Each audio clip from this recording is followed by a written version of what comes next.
এই লোকটি একটি শক্তিশালী বন্দুক আবিষ্কার করে। বন্দুকের শক্তি পরীক্ষা করার জন্য যখন সে গুলি করে তখন দেয়ালের পিছনে ধোঁয়া উড়তে থাকে। তার বন্ধুরা সেখানে দেখার জন্য যায় আর দেখতে পায় দেয়ালে একটি ছোট ছিদ্র হয়েছে এবং তার পিছনে একটি বড় ছিদ্র হয়েছে। এমনকি পিছনে থাকা বাড়ির নিচেও একটি বড় ছিদ্র হয়েছে। বন্দুকের শক্তি বাড়ানোর জন্য বন্দুকের ব্যাটারি বদলায় এবং তার বন্ধুদের ভিডিও করতে বলে। পরের বার যখন গুলি করে তখন সামনে থাকা ব্রিজ ভেঙে পড়ে। লোকটি এই ভিডিও একজন সৈনিকের কাছে পাঠিয়ে দেয় যেন সে তার আবিষ্কার করা বন্দুক অনেক বেশি দামে বিক্রি করতে পারে। কিন্তু সৈনিক তাকে বলে শুধু ভিডিও দেখালে হবে না, তার জন্য পরীক্ষাও করতে হবে। তারা বন্দুক পরীক্ষা করার জন্য একটি খোলা স্থানে যায়। সৈনিক লোকটির বন্দুক দেখে অবাক হয় কারণ সেটা দেখতে খেলনা বন্দুকের মতো। এরপর লোকটি যখন গুলি করে তখন সামনে থাকা মিলিটারি ট্যাঙ্ক ধ্বংস হয়ে যায়, যা দেখে সৈনিক আবারও অবাক হয় এবং লোকটিকে বলে এই বন্দুকের মূল্য কত। লোকটি কোনো কিছু না ভেবে বলে $100 মিলিয়ন।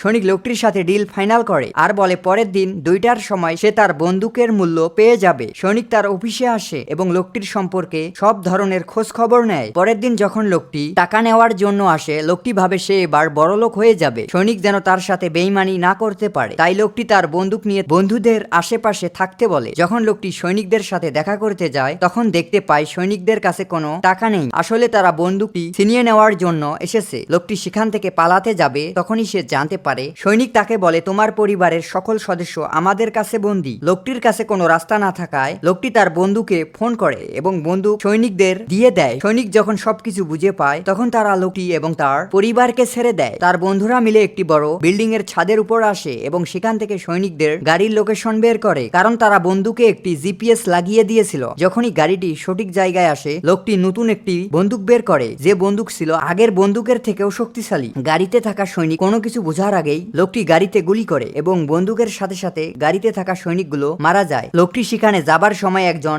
পুলিশ তাকে আটক করে। লোকটির বন্দুক দেখতে খেলনার মতো হবার কারণে পুলিশ তাকে ছেড়ে দেয়। এরপর লোকটি তার পরিবার নিয়ে সেখান থেকে অন্য শহরে চলে যায়।